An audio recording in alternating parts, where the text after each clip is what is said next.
बेटा कभी अल्लाह के नेक बंदों से बोझ ना रखें, उनकी शान में गुस्ताखी ना करें, बेअदबी ना करें। जिसमें मैं दायरे अदब में रहकर आपसे अर्ज़ करता हूँ, हर एक का आप में से किसी न किसी का कोई मरकज़ अक़ीदत ज़रूर होगा। किसी आलिम से मोहब्बत करते हैं आप, किसी पीर साहब से, अपने पीर साहब से मोहब्बत करते हैं, कोई मुक़र्रिर साहब होते हैं, कोई मुफ्ती साहब होते हैं, ज़रूर आप अक़ीदत रखें, इसका इनकार नहीं। लेकिन खुदा इस अक़ीदत को इस तर्ज पे ना करें कि जो मेरा पीर है बस मेरा पीर है, बाकी सारे पीर फ्राडिये और सब ऐसे ही, जो जिससे मैं अक़ीदत रखता हूँ बस वो ठीक, बाकी सारे गलत होंगे। ऐसा नहीं होता। कभी ऐसा होता है कि उलमा के माबैन आपस में कुछ इल्मी इख्तिलाफात हो जाते हैं। ऐसी सूरत में अवाम को इन इख्तिलाफात में पढ़ने की बिल्कुल इजाज़त नहीं होती है। आप कहें भाई मुझे नहीं पता कि जो मेरे पीर साहब है वो सही कह रहे हैं, वो क्योंकि मैं इल्मी लिहाज से जान नहीं सकता हूँ, तो गुमान मेरा यही है उस्तादन मेरे पीर साहब सही कह रहे होंगे, लेकिन मैं इसके मुकाबिल दूसरे जो आलिम हैं, मुफ्ती हैं, पीर साहब हैं, मैं उनकी शान में कोई गुस्ताखी नहीं करूँगा। क्योंकि हो सकता है, देखो ना, ये कहने का ये कोई मतलब ऐसी बात तो नहीं। आप मुझसे अक़ीदत रखते हैं, ये भी एक दीनदार है, और अल्लाह की बारगाह में इनका मकाम ज़्यादा है, मेरा कम है। अब अगर आप मेरी अक़ीदत में इनकी शान में गुस्ताखी करते हैं, बदतमीज़ी करते हैं, बताइए गलत कर रहे हैं नहीं कर रहे आप? वो तो अल्लाह की बारगाह में मुझसे ज़्यादा मकबूल है। तो अब होता क्या है, हम ये समझते हैं मेरा पीर सबसे बुलंदो वाला, मेरे जो मुफ्ती साहब हैं सबसे बुलंदो वाला, मेरे जो आलिम दीन इनसे मैं मोहब्बत करता हूँ सबसे ऊंचे हैं, बाकी सब नीचे हैं। नीचे हैं तो इसका मतलब मुखालफत करेंगे, मेरे लिए उनको जलील करना, बेइज्जत करना, गालियाँ बकना, बुरा भला कहना जायज़ हो गया। तो आज हमारे अहले सुन्नत में बड़ा होता है कि अगर ज़रा इख्तिलाफ हुआ फ़ौरन मैसेज चलाएंगे, गालियों के मैसेज, गंदे गलीज किस्म के मैसेज। अरे भाई हो सकता है वो शख्स अल्लाह की बारगाह का मकबूल हो, चले जिनसे आप अक़ीदत रखते हैं उनसे बुलंद ना हो, लेकिन अल्लाह की बारगाह में मकबूल हो। आप किसके खिलाफ कह रहे हैं? जो अल्लाह की बारगाह का मकबूल बंदा है। हो सकता है ईमान भी ज़ाया हो जाए। खुदारा ऐसा ना करे।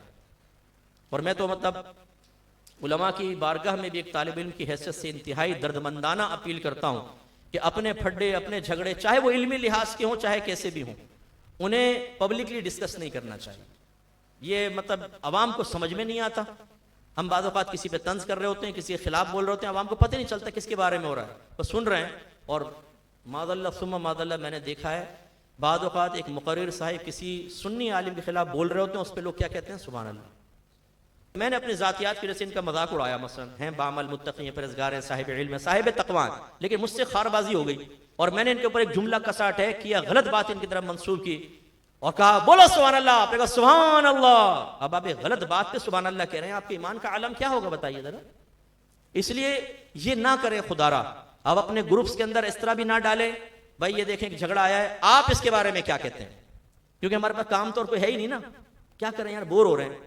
तो हमारे तो कान मुंतज़िर होते हैं, किसी ने गुस्ताखी कर दी, किसी ने कोई जुमला बोला, कोई क्लिप नहीं आ रही। यार आजकल बड़ा ठंडा ठंडा माहौल चल रहा है, फिर जब आना शुरू होती है तो जैसे सियासी माहौल गर्म हो जाता है ना, आजकल 3 महीने बड़े इंपॉर्टेंट है मुल्क के लिए, सियासी माहौल गर्म हो जाता है, हमारा दीनी माहौल गर्म हो जाता है, एक्टिविटीज मिल जाती है, फौरन भेजेंगे, सुना ये क्लिप सुन फिर बात करता हूँ, वो सुनाया।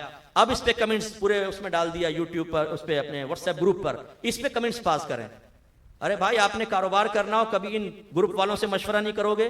बेटी की शादी करनी हो बोलेंगे फ्रॉडी क्या मुझे मशवरा देंगे? आपने इन्वेस्टमेंट करनी हो कभी मशवरा नहीं करेंगे, लेकिन दीनी मामले में जरा आप बताएं क्या कहते हैं आप इसके बारे में।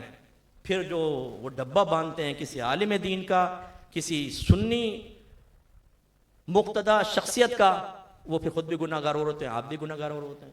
ये ना करें, अल्लाह ना करे, अल्लाह ना करे कोई बेअदबी हो गई पता भी नहीं चलेगा, ईमान भी ज़ाया हो सकता है, अल्लाह ताला नाराज़ हो सकता है।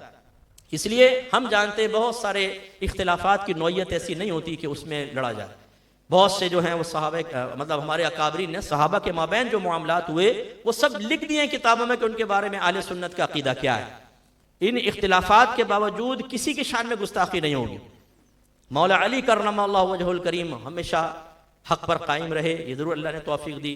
मद्दे मुकाबले अगर कोई आया तो इज्तिहादी खता पर उसको मामूल किया जाता है, जो गुनाह नहीं होता, लेकिन किसी सहाबी की शान में गुस्ताखी की इजाजत अकाबरीन ने नहीं दी है। लेकिन हम बाद औक़ात इन रविश में मुब्तला होने के बाद इस तरह के मामलात कर लेते हैं और हमें नौयत बाद औक़ात नहीं पता होती। चलें ये तो एक अलग मसला हुआ, एक आदमी मिंबर पे या स्टेज पे बैठ के कह रहा होता है एक मुफ्ती है जिसने ऐसा किया वैसा किया वैसा किया, आपको पता ही नहीं है। अच्छा भाई है ऐसा किया है, अच्छा अब आप उस पर सुभान अल्लाह लानत कर रहे हैं, कुछ कर रहे हैं। अरे भाई हो सकता है कि वो अल्लाह की बारगाह में बहुत मकबूल हो, आप तो तबाह हो जाएंगे। ये ना करें। आप अगर ये सोचते हैं कि नहीं जी सामने आलिम दीन कह रहे हैं गलत कोई कह रहे होंगे, हो सकती है हमसे भी मिस्टेक हो सकती है, हम भी इंसान हैं, हो सकता है हम पर भी जातियात गालिब आए और हम किसी जाती इंतकाम लेने के लिए चाहें कि उसकी मुआशरे में बेइज्जती हो जाए। मैं बड़े अफसोस के साथ कहता हूं कि हमारे दीनी हलकों में लेग पुलिंग बहुत ज्यादा है, टांगे खींचने का इतना रवाज है, हसद कूट कूट के भरा हुआ है। ये बातनी तरबियत हम लोग नहीं कर पाते हैं, ये बड़े मसाइल होते हैं। इसलिए ये समझना कि अगर कोई आलिम दीन बयान कर रहा है बशमूल मेरे, तो ये अगर किसी के खिलाफ बोल रहा है तो बिल्कुल हक़ी कह रहा होगा, हो सकता है ऐसा ना हो। इसलिए मैं आपसे गुजारिश कर रहा हूं बहुत ही दायरा अदब में रहकर कि आप किसी भी ऐसे झगड़े का हिस्सा ना बने, क्योंकि यही तालीमात औलिया है।